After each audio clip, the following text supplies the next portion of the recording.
আমি মুন্না। তাই যদি হয়ে থাকিস তাহলে কেন তোর পরিচয় আমাদের সবার কাছে গোপন রেখেছিলি? 12টা বছর জেলের অন্ধকারে আমি কঠিন জীবন কাটিয়েছি, আর অপেক্ষা করেছি তোমাদের জন্য। কিন্তু একটি দিনও তোমরা আমাকে দেখতে চাওনি।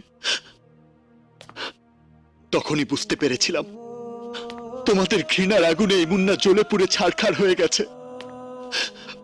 তোমরা কেউ আমাকে ক্ষমা করতে পারোনি। জেল থেকে বেরিয়ে আসার পর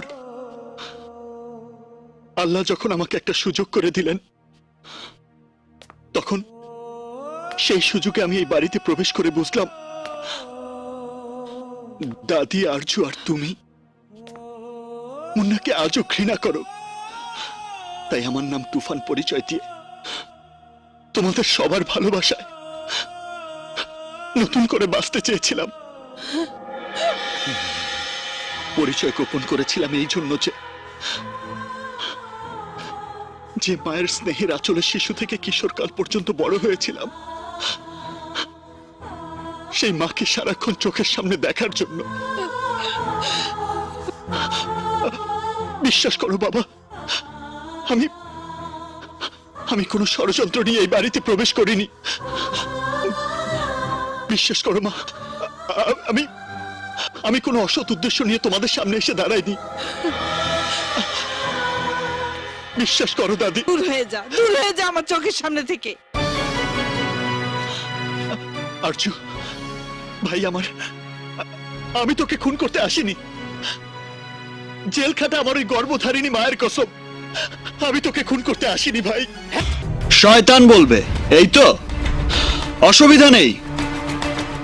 একটা শয়তান শব্দের বিনিময়ে যদি জীবনে এত বড় পরিবর্তন আসে, তাহলে ক্ষতি কিসের? এখন বলতো, কোনো মনিটর দিতে হবে কিনা? নো, সরাসরি টেক, জাস্ট ওয়ান কিলিং। শত্রু দুজনেরই একজন। মানে খুব সোজা। তোকে যে শত্রু জেলখানাতে ঢুকিয়েছিল, আর আমার পার্টনার পাশা ওই একই শত্রুর জন্য একসময় জেল থেকে পালাতে গিয়ে ব্যর্থ হয়।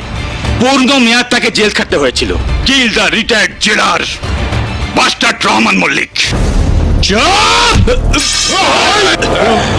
তুই কি করে ভাবতে পারলি তোর বাড়ি গাড়ি ব্যাংক ব্যালেন্সের অফার পেয়ে আমি সন্তান হয়ে আমার মাকে বিধবা করব, আমার ভাই বোনকে এতিম করব?